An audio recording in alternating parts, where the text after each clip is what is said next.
Hello and welcome back to another video of Super Nathan Jr. We're back with another DreamWorks movie review. We just got done rewatching Shrek Forever After yesterday. And it's a good film.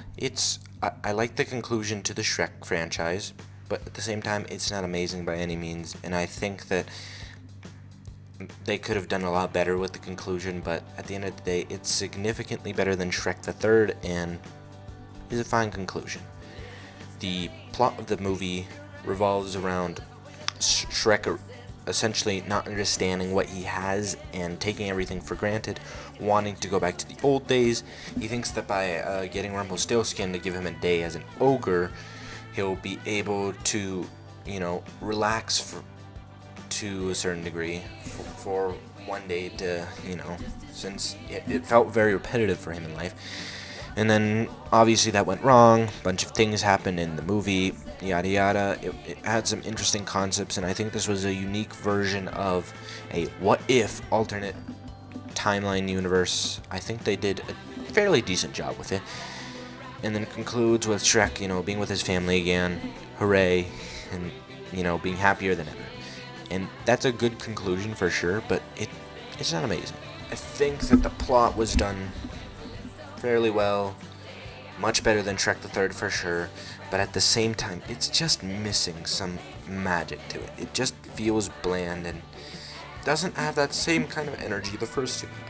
The pacing of the movie was done alright. It was fun enough. It felt like there was too much story in it, and it just felt rushed.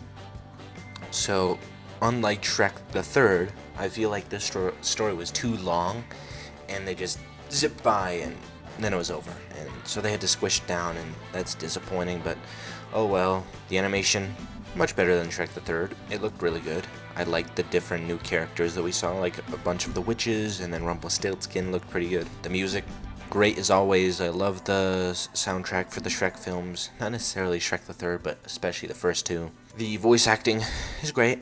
No complaints there. The biggest positive about this film, I think, was the conclusion. I loved to see how happy Shrek finally was and could finally live with his family and be content with it. And that was a beautiful thing they showed. The biggest flaw about this movie was definitely the pacing. It was just too fast. It was too fast. The movie felt very short for this reason, and short films are fine, but when they feel that short, it typically means that the story was too long and they compressed it. What do I give this film? I give this movie a solid 4 out of 5 or 7.5 out of 10. It's not quite an 8. It's lacking in some areas, but I really like this one, and it's a very decent, good conclusion to the Shrek story, and definitely made up for Shrek the Third. What do you guys think of this film? Please leave your thoughts down below in the comments. If you liked this review, please like the video. Please drop a subscription if you like my content, and I would greatly appreciate it. Thank you guys so much for watching, and I'll catch you guys in the next video. Adios.